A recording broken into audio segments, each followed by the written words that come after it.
Attention, cette vidéo n'est pas appropriée pour les moins de 18 ans. Il s'agit d'une vidéo destinée aux couples mariés. Si nous sommes mariés, tout est-il permis entre quatre murs? Est-ce que tout est réellement permis ou devrions-nous nous limiter à la pénétration dans le noir? Le sexe oral est-il une pratique licite pour un mariage chrétien ou est-elle toujours pécheresse? Et le sexe anal, est-ce permis? Puis-je me masturber seul ou avec ma femme? Puis-je éjaculer sur le visage de ma femme? La femme est-elle obligée de faire tout ce que son mari veut au lit? Après tout, la Bible dit que la femme n'a pas autorité sur son propre corps, mais c'est le mari. De même aussi, le mari n'a pas autorité sur son propre corps, mais c'est la femme. Alors, qu'en pensez-vous? Certaines femmes disent non, tandis que certains hommes disent oui. J'ai entendu dire que dans la vie intime d'un couple chrétien, même Dieu ne s'en mêle pas. Êtes-vous d'accord? Croyez-le, ce ne sont que quelques-unes des nombreuses questions que beaucoup de chrétiens se posent au sujet du sexe. Beaucoup affirment que la Bible ne parle pas ouvertement de ces sujets, mais dans cette vidéo, je vais vous montrer tous les versets qui abordent ces questions.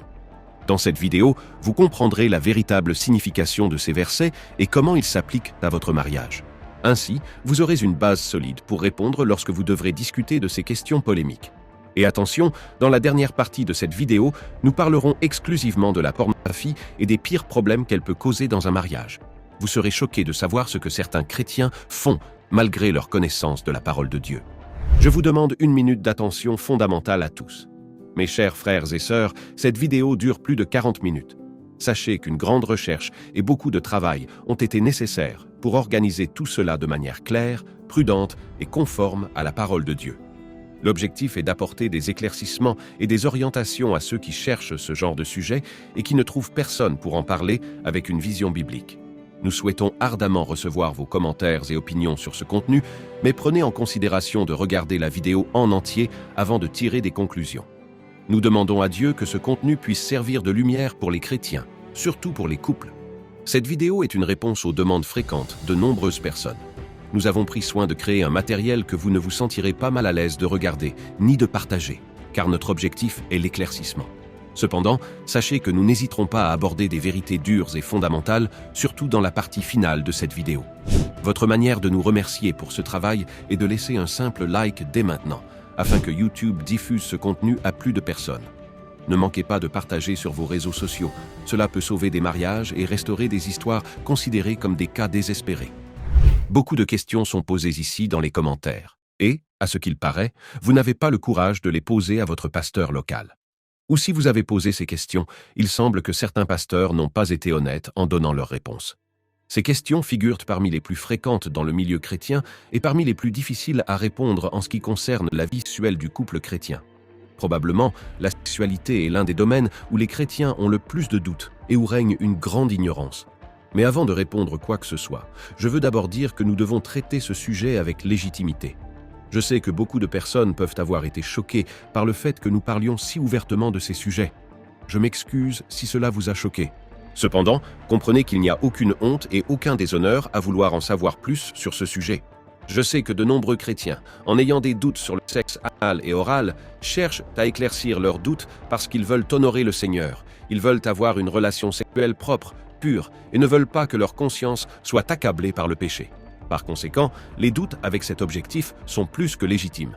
Deuxièmement, je voudrais dire que ce sujet sera traité avec le plus grand respect et la plus grande révérence. Malheureusement, de nombreux pasteurs abordent ce type de sujet avec irrévérence, manque de crainte et de respect, adoptant un ton moqueur rempli de plaisanteries inutiles, ce qui offense la gloire de Dieu, gêne les femmes et les couples. Beaucoup de ces approches corroborent souvent avec la pornographie et la dépravation de l'homme. Mes frères et sœurs, le sexe est quelque chose de sacré, créé par Dieu et qui honore et glorifie Dieu. Par conséquent, il doit être traité comme tel avec beaucoup de respect, de révérence et de crainte.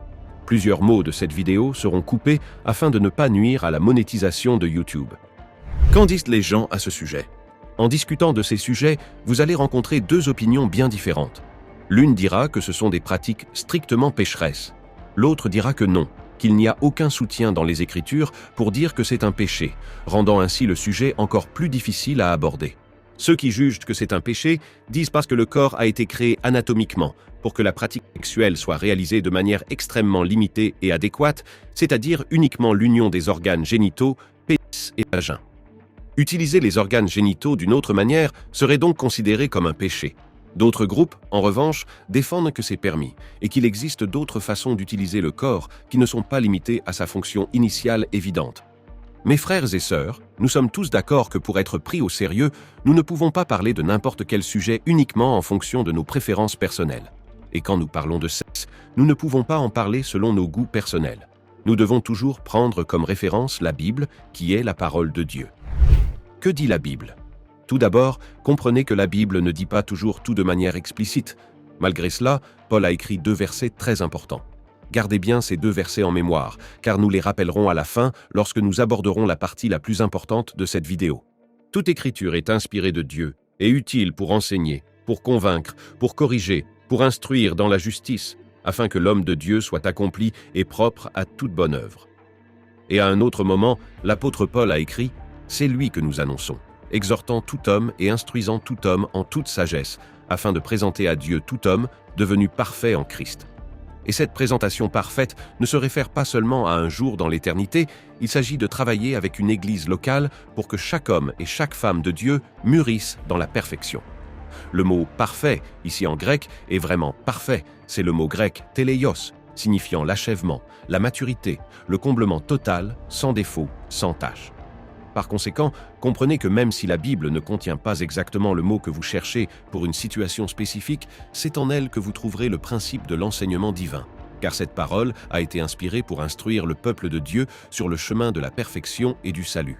Mais comprenez qu'il existe des passages bibliques qui abordent ces thèmes, certains de manière plus directe et d'autres moins. Nous allons parler de la masturbation, du sexe oral et anal selon la Bible.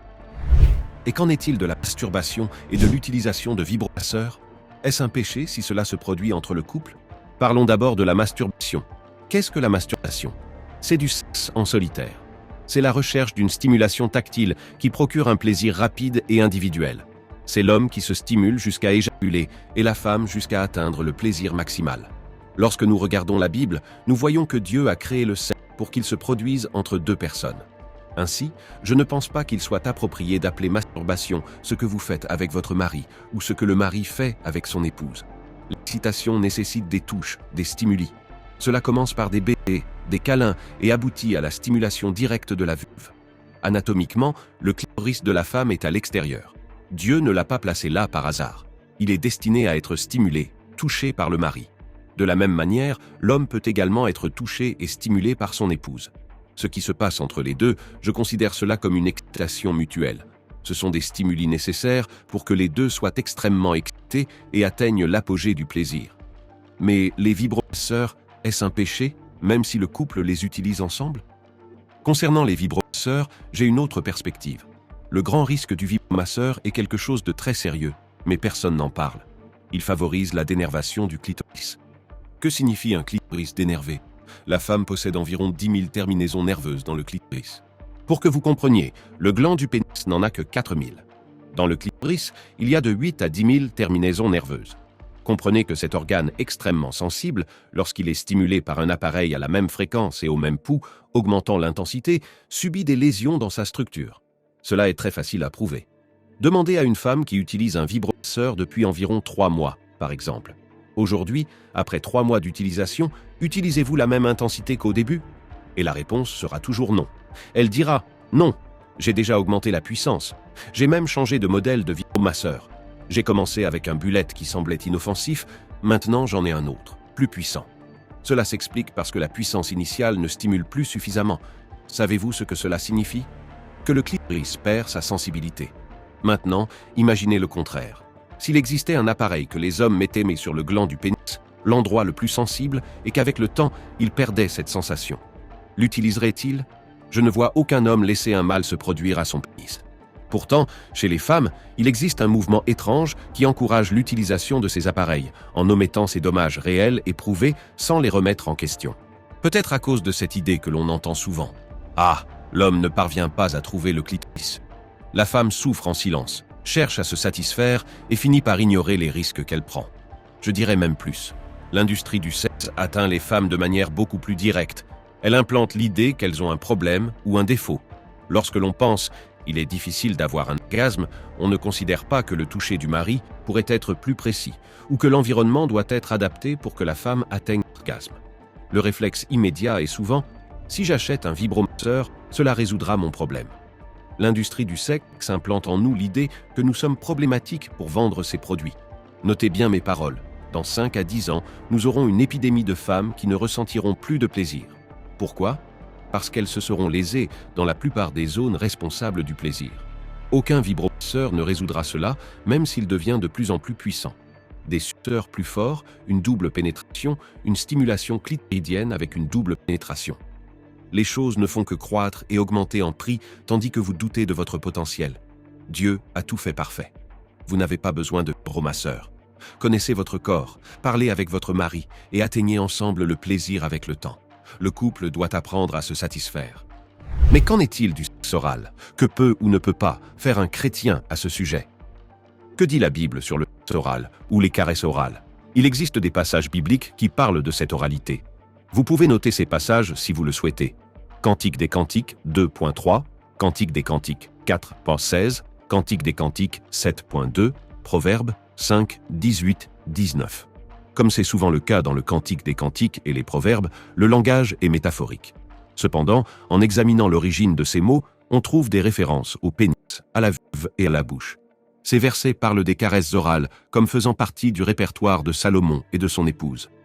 Comme un pommier parmi les arbres de la forêt, tel est mon bien-aimé parmi les jeunes hommes. J'ai un grand désir de m'asseoir à son ombre, et son fruit est doux à mon palais. Mes frères et sœurs, voyez ceci, son fruit est doux à mon palais. Comprenez le message. Quelque chose dans la relation conjugale intime plaisait au palais de Sulamite, l'épouse de Salomon. Ce fruit doux dont parle le texte représente le pénis. Un autre texte, Cantique des Cantiques 4.16, que j'ai mentionné avant, dit ceci, que mon bien-aimé entre dans son jardin et mange de ses fruits excellents. Rappelez-vous, jardin est un euphémisme pour l'organe sexuel féminin. Pour certains érudits, manger du jardin de l'épouse implique des caresses orales. Un autre texte, encore plus direct, bien que cela ne soit pas clair dans nos traductions, est le suivant. Cantique des Cantiques 7.2. Regardez ce qu'il dit. Ton nombril est une coupe arrondie où le vin parfumé ne manque pas. Mais comment voit-on que ce passage se réfère à une caresse orale? Souvenez-vous, la plupart du temps, le Cantique des Cantiques utilise un langage métaphorique. Selon certains érudits de l'Ancien Testament, spécialistes en hébreu, le mot nombril ici fait référence à la vulve de la femme. Donc, que dit Salomon? Que la vulve a une forme parfaite comme une coupe remplie de vin parfumé. Et maintenant, je vous pose la question. Où mettons la coupe pour boire du vin? Sur la tête ou dans la bouche? Donc, lorsque le roi Salomon parle de la vulve de son épouse et la compare à une coupe dans sa forme et dans son usage, il dit que les caresses orales faisaient partie du répertoire sexuel de ce couple. Pour vous montrer un autre passage qui parle de cela, lisons ensemble un texte des Proverbes, également écrit par le roi Salomon. Dans Proverbes 5, 18, 19, nous lisons « Que ta source soit bénie, et fais ta joie de la femme de ta jeunesse, comme une biche aimable, une gazelle pleine de grâce.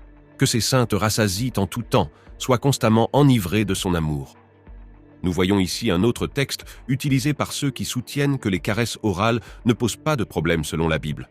Nous savons que les seins féminins sont faits pour allaiter les nouveau-nés. Alors, que veut dire Salomon dans ce passage?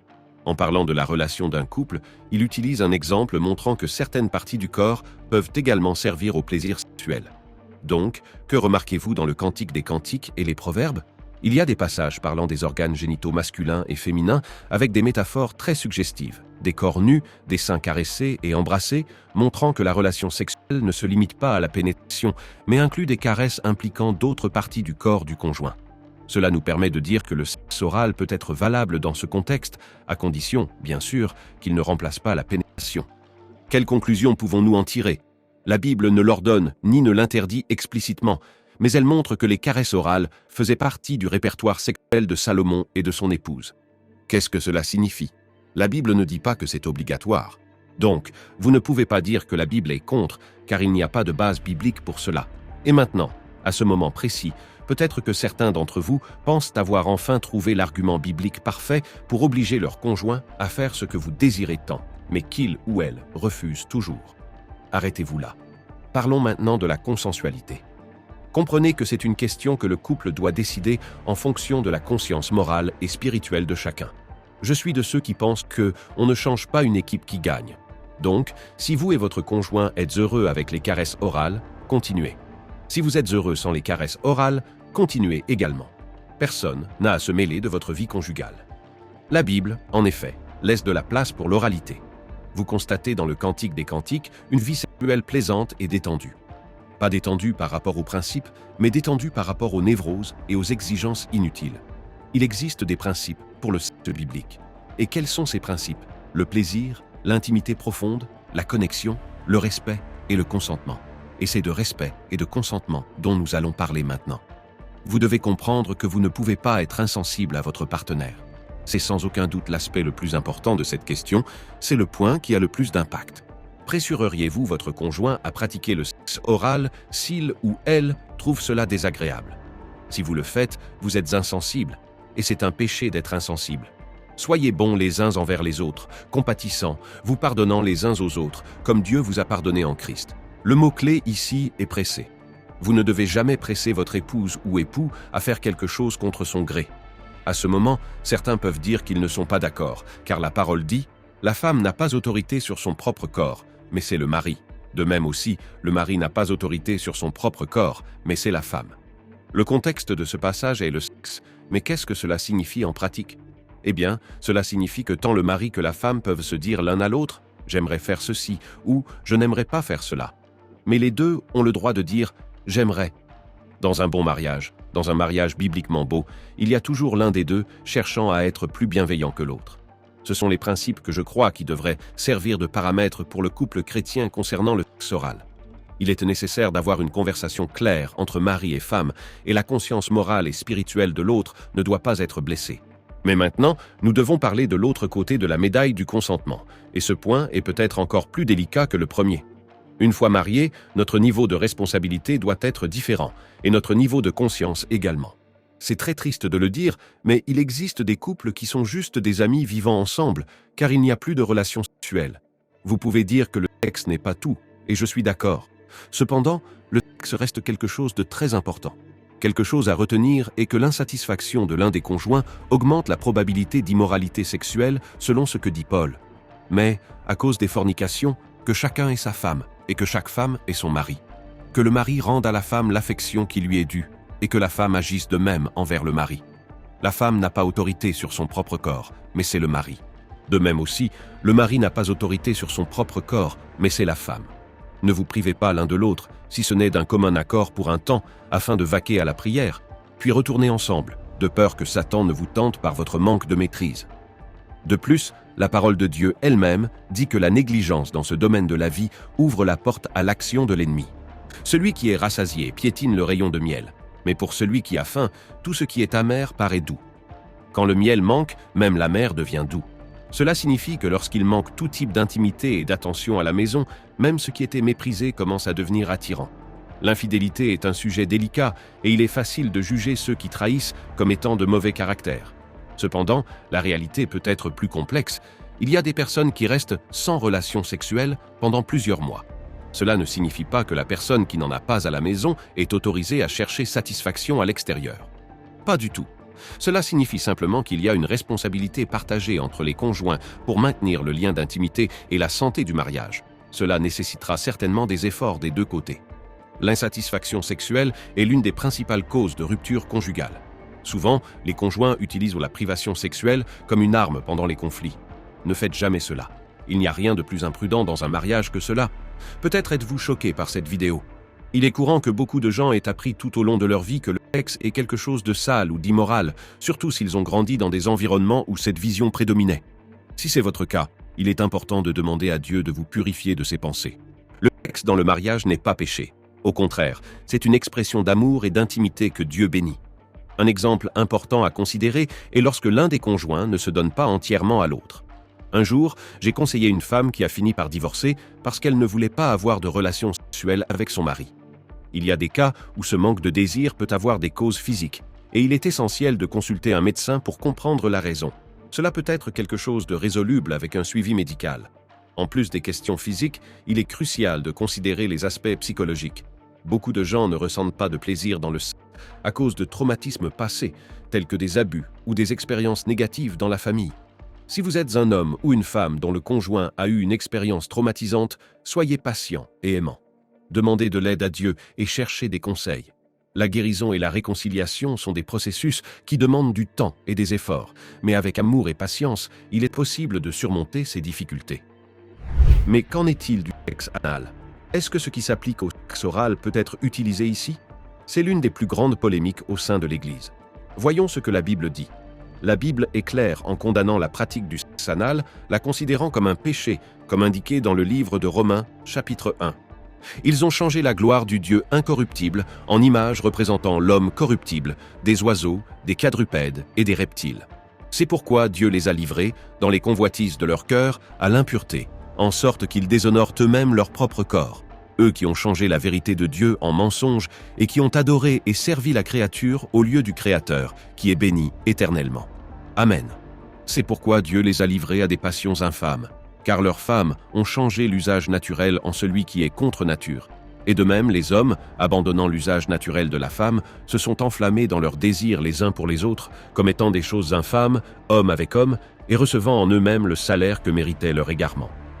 Ceux qui souhaitent défendre la pratique du sexe anal dans le mariage diront que ce texte ne s'applique pas, car il ne parle pas de la relation entre un homme et une femme, mais de relations homosexuelles.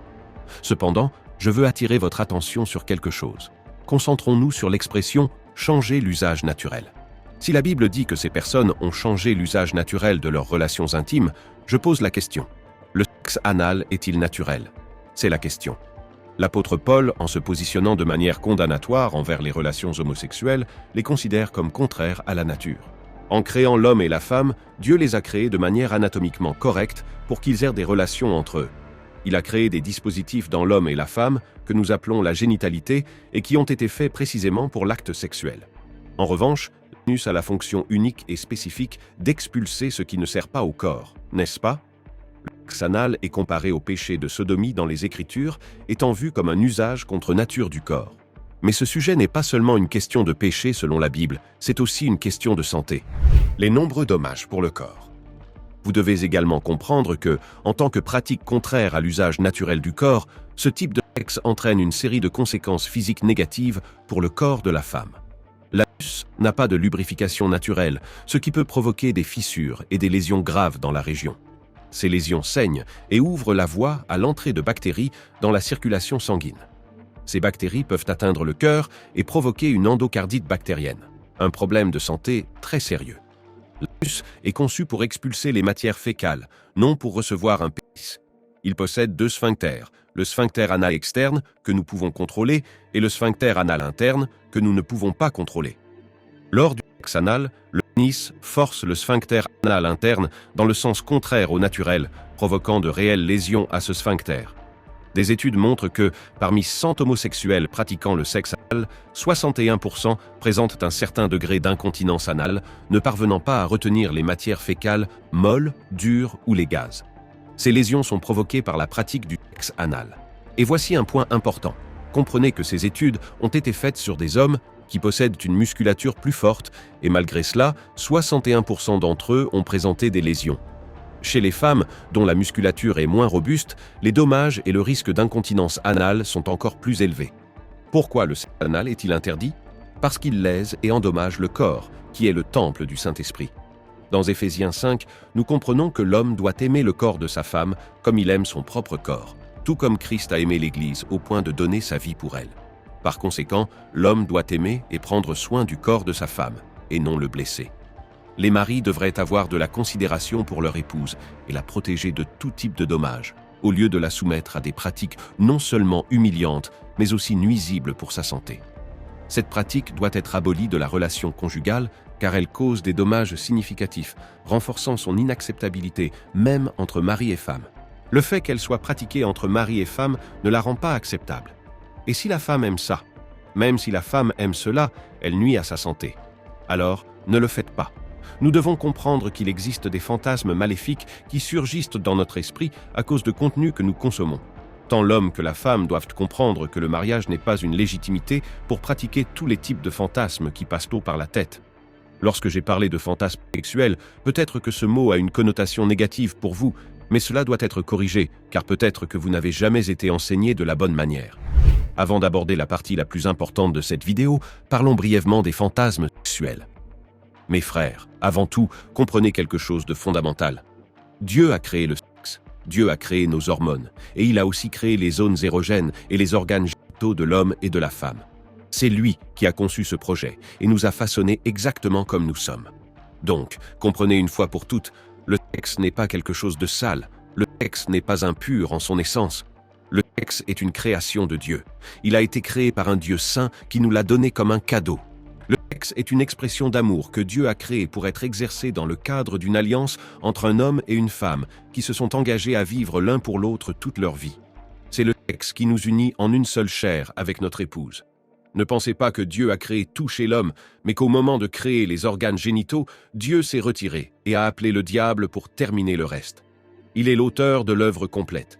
Il a créé chaque détail pour fonctionner parfaitement dans la reproduction, et en plus pour nous donner beaucoup de plaisir. Cependant, beaucoup pensent à ce moment qu'ils sont libres de vivre une vie exclusivement centrée sur le plaisir sexuel, puisque c'est Dieu qui a placé cela en nous. Mais souvenez-vous que le même Dieu qui nous a créés avec toutes ces hormones et cette capacité de désir sexuel nous a aussi donné un esprit de maîtrise de soi.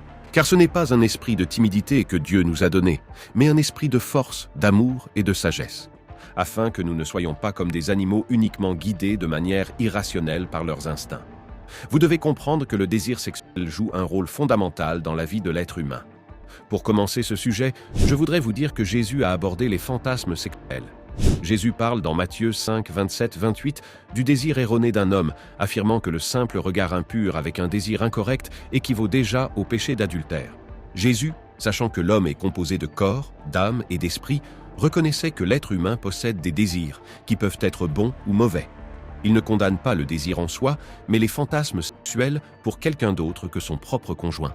Avoir des fantasmes sexuels avec son propre conjoint n'est pas incorrect, bien au contraire.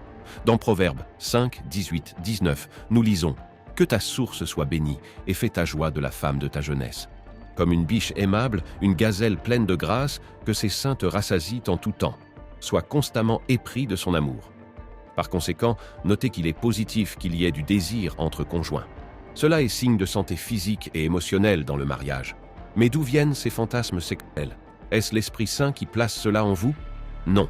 Ce qui nourrit le fantasme sexuel, c'est le corps et l'esprit. Le Seigneur Dieu nous a fait êtres psychosomatiques avec corps et âme, et il a mis en l'homme et la femme ce que l'on appelle la force biologique. Paul se réfère à cette force biologique comme à un feu dans 1 Corinthiens 7, lorsqu'il dit « Si vous restez sans faire l'amour, cela peut engendrer un désir incontrôlé. » Dans ce passage, Jésus montre que les fantasmes sexuels dans le cadre du mariage légitime ne posent aucun problème. La femme croyante, pieuse et fidèle à Dieu, doit entretenir des fantasmes sexuels avec son mari, car cela est important pour la santé du mariage.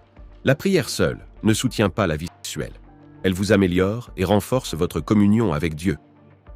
Je dis cela avec beaucoup de respect pour toutes les mères et femmes âgées qui regardent cette vidéo, car elles sont toutes passées par cette phase de désir. L'homme chrétien, qu'il soit pasteur, prédicateur, missionnaire ou théologien, ne désire pas sa femme uniquement parce qu'elle est une femme de prière, qui lit la Bible quotidiennement et ne manque jamais un culte.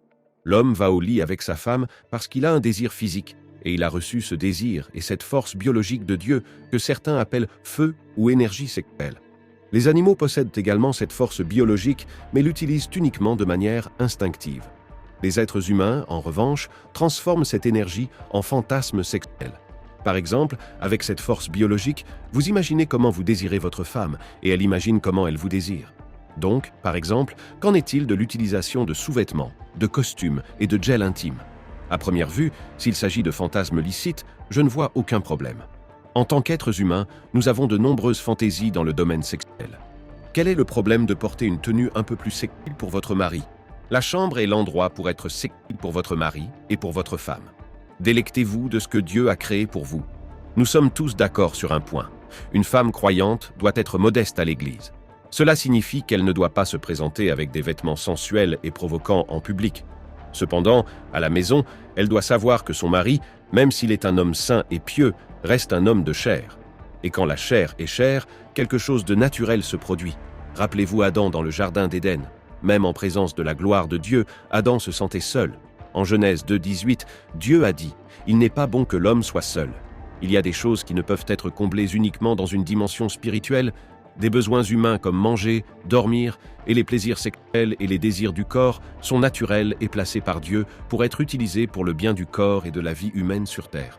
Ainsi, non seulement il est légitime que vous ayez des fantasmes sexuels avec votre mari, mais cela est aussi fondamental pour un mariage sain. Quand ce désir légitime et ces fantasmes cessent-ils d'être bons et deviennent-ils mauvais? Cela devient mauvais dans deux cas. Lorsqu'il y a un manque de bienveillance et de consentement mutuel. Il est évident que nous n'avons pas besoin de répéter que la réalisation de ce désir n'est bénie dans la Bible que dans le cadre du mariage.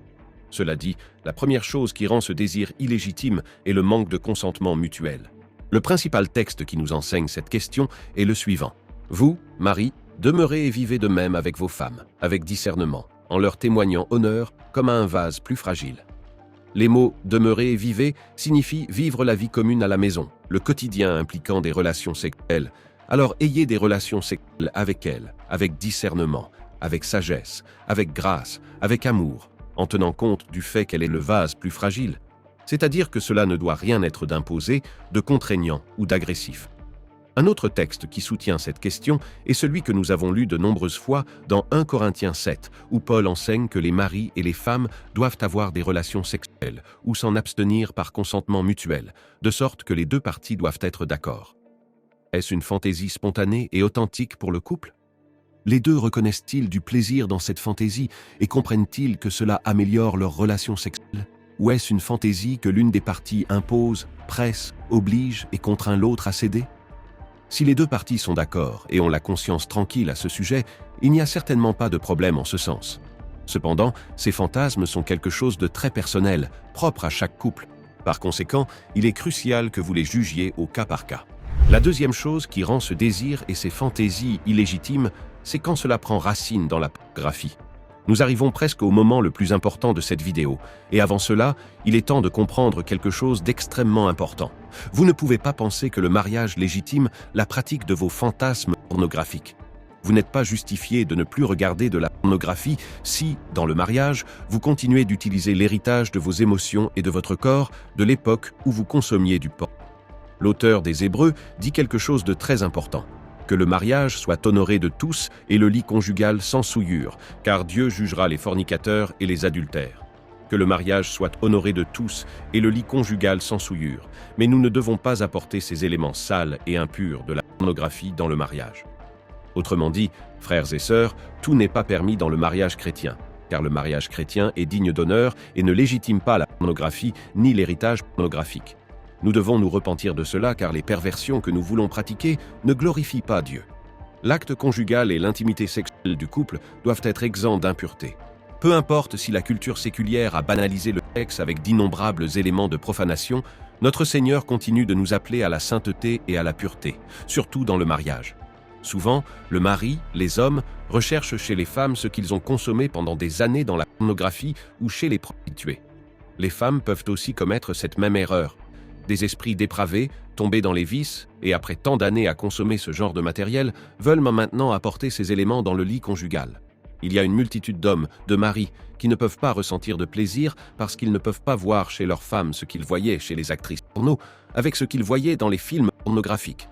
L'esprit de ces hommes est totalement pollué et contaminé, et ils pensent qu'ils ne peuvent ressentir de plaisir que par les pratiques qu'ils ont consommées pendant des années dans la pornographie, le sexe anal n'étant qu'une d'entre elles. Pour cette raison, les femmes sont agressées, forcées et souvent contraintes à cette pratique illégitime. Héritage, pornographique et transformation spirituelle. Voici le moment le plus important de cette vidéo. Si vous êtes arrivé jusqu'ici, cela signifie que vous avez compris la gravité de ce sujet et que vous êtes prêt à prendre une décision qui changera votre vie, celle de votre épouse, de votre mari et de votre famille pour toujours. Il est temps d'être profondément honnête. Nous sommes tous des adultes ici et je vais vous traiter comme tels. Admettons ensemble une chose, presque aucun d'entre nous, au cours de ce siècle, n'a réussi à vivre complètement à l'abri de la pornographie. La plupart d'entre nous portent, à un certain degré, un héritage pornographique dans notre âme, et même dans nos mémoires chimiques, physiques et sexuelles. Et vous devez comprendre quelque chose de fondamental. Absolument personne ne pratique de perversion sexuelle par amour pour son conjoint, mais plutôt par déformation de caractère et influence pornographique. Ici, je ne veux pas discuter de ce qui est permis ou non, je veux aborder le sujet suivant. Vous vous souvenez qu'au début de la vidéo, nous avons lu ces deux versets, et je vous ai demandé de les garder avec beaucoup d'attention. 2 Timothée 3, 16 et Colossiens 1, 28. Toute écriture est inspirée de Dieu et utile pour enseigner, pour convaincre, pour corriger, pour instruire dans la justice, afin que l'homme de Dieu soit accompli et propre à toute bonne œuvre. C'est lui que nous annonçons, exhortant tout homme et instruisant tout homme en toute sagesse, afin de présenter à Dieu tout homme devenu parfait en Christ. Ces 2 textes vous prouvent que l'Évangile nous conduit à la perfection en Christ, la justice de Dieu et la perfection dans l'Évangile. Paul mentionnait fréquemment la justice de Dieu dans ses lettres, indiquant que l'Évangile nous guide vers la perfection devant le Seigneur. La justice de Dieu dans la théologie chrétienne signifie remettre l'homme dans un état de pureté devant Dieu, sans culpabilité, dette ou honte, permettant une pleine communion avec lui, contrairement à ce qui est arrivé à Adam après le péché.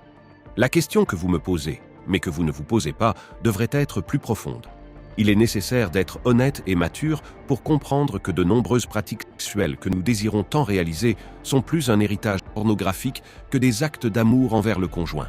Toute perversion qui n'est pas sobre, saine ou digne envers le corps du conjoint est un héritage pornographique et non de l'amour en soi. Ma chère épouse, je t'aime tellement que je veux éjaculer sur ton visage. Est-ce de l'amour ou un héritage porno? Je t'aime tellement que je vais te pénétrer avec un vibrateur. Est-ce de l'amour ou un héritage porno? Je t'aime tellement que je veux avoir des relations anales avec toi. Mon époux, je t'aime tellement que je désire que nous invitions une 3e personne dans notre lit. Sans aucun doute, ce n'est pas de l'amour, c'est une perversion sexuelle. Mes frères et sœurs, comprenez quelque chose avec beaucoup de sérieux. Si nous donnons 10 cm d'espace au péché, il voudra avancer d'1 kilomètre. Donc, ne jouez jamais avec la nature adamique. Nous sommes tellement pervertis dans notre nature adamique que notre seule espérance est le baptême dans la nature christocentrique donnée à nous par la croix du Calvaire et par le Saint-Esprit de Dieu. Mes frères, comprenez que si vous ne vous libérez pas des chaînes de la pornographie, vous pourriez condamner votre âme et celle de votre épouse à passer l'éternité en enfer. Ne jouez pas avec le péché. Ne prétendez pas pouvoir vous en débarrasser seul. Vous devez en sortir aujourd'hui. Si vous descendez la pente sans frein, vous, moi ou n'importe qui d'autre deviendront des êtres bestialisés. Ne vous sentez pas totalement coupable de cela, car la nature adamique est ainsi. Nous perdons le contrôle de ce qui est bien et mal, de ce qui a une limite. Nous deviendrons fous sexuellement, de la même manière que les habitants de Sodome et Gomorrhe, qui voulaient coucher avec les anges que Dieu avait envoyés pour sauver l'eau. Comprenez qu'il n'y a pas de limite. Nous voudrons coucher avec absolument tout ce qui passe devant nous. Sans le frein approprié, nous devenons déviants, névrosés, des psychopathes moraux lorsque nous dévions notre sexualité des objectifs qui glorifient Dieu et lorsque nous nions la transformation que son esprit doit opérer en nous. Sans le sang de Christ, sans une conscience attentive et sans un comportement correct, nous n'avons aucune chance d'atteindre la moralité minimale dont nous avons besoin. Nous devons comprendre que de nombreuses actions dans le mariage ne sont que des déviations provenant d'un héritage pornographique qui nous a fait perdre le contrôle. Et maintenant, nous sommes prisonniers de désirs immondes. L'Évangile nous conduit à une transformation, à l'amélioration, à une plénitude où nous pratiquons notre sexualité sans honte. Je ne dis pas que nous devons limiter notre vie sexuelle au sexe chrétien ou à la position missionnaire. Bien sûr, il doit y avoir un érotisme sain dans le mariage. Mais toute perversion qui n'est pas sobre, saine ou digne envers le corps du conjoint n'est qu'un héritage pornographique et non de l'amour. Le péché est tout ce dont j'aurais honte de pratiquer devant Dieu. Peut-être ce que je vais dire maintenant pourrait guérir à jamais les déviations sexuelles de certains. En Jésus, nous n'entrons plus dans la présence de Dieu. Nous sommes et restons dans la présence de Dieu tout le temps. Dans l'Ancien Testament, nous disions « Seigneur, je viens dans ta présence ». Mais en Jésus, avec le Saint-Esprit donné à nous, nous sommes 24 heures sur 24 devant Dieu. Soyons honnêtes, Dieu a créé la sexualité, le plaisir, l'orgasme et les organes sexuels. Avec cette conscience que nous sommes constamment dans la présence de Dieu, avez-vous encore le courage de faire tout ce qui vous passe par la tête, hérité au fil des ans devant un écran pornographique? Si Dieu regardait votre relation sexuelle, aimeriez-vous que votre épouse vous pénètre avec un vibromasseur? Voulez-vous éjaculer sur son visage?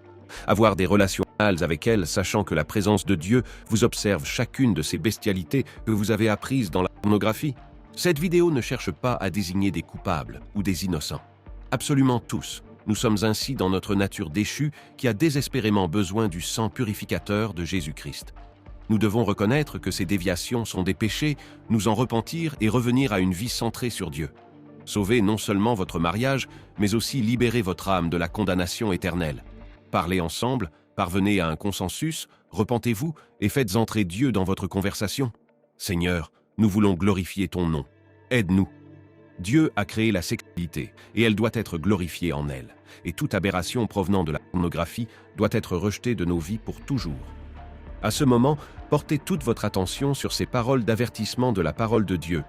Enfin, frères, nous vous prions et nous vous conjurons dans le Seigneur Jésus de marcher à cet égard de progrès en progrès, comme vous avez appris de nous à vivre et à plaire à Dieu. Vous savez, en effet, quels préceptes nous vous avons donnés de la part du Seigneur Jésus. Ce que Dieu veut, c'est votre sanctification. C'est que vous vous absteniez de l'impudicité. C'est que chacun de vous sache posséder son corps dans la sainteté et l'honnêteté, sans se livrer à une convoitise passionnée, comme font les païens qui ne connaissent pas Dieu. C'est que personne n'use envers son frère de fraude et de cupidité dans les affaires, parce que le Seigneur tire vengeance de toutes ces choses, comme nous vous l'avons déjà dit et attesté. Car Dieu ne nous a pas appelés à l'impureté, mais à la sanctification. Celui donc qui rejette ses préceptes ne rejette pas un homme, mais Dieu, qui vous a aussi donné son Saint-Esprit. Mes frères, le dommage de la pornographie dans la vie d'une personne ou d'un couple est infiniment plus grand que vous ne pouvez l'imaginer. Tous les jours, la pornographie détruit des relations et des ministères. Tous les jours, la pornographie met des enfants en danger. Tous les jours, des églises et des familles sont ruinées à cause de ce maudit vice. Nous devons lutter de toutes nos forces contre cette pourriture que le monde actuel tente de normaliser. Beaucoup d'entre vous ont déjà commenté plusieurs fois sur nos vidéos que vous essayez depuis de nombreuses années, mais que vous ne parvenez pas à vous débarrasser de ce terrible vice qu'est la pornographie et la masturbation. Vous ne ressentez plus la présence de Dieu à cause de cela, ou vous avez déjà perdu vos relations, votre estime de soi, ou même votre performance sexuelle.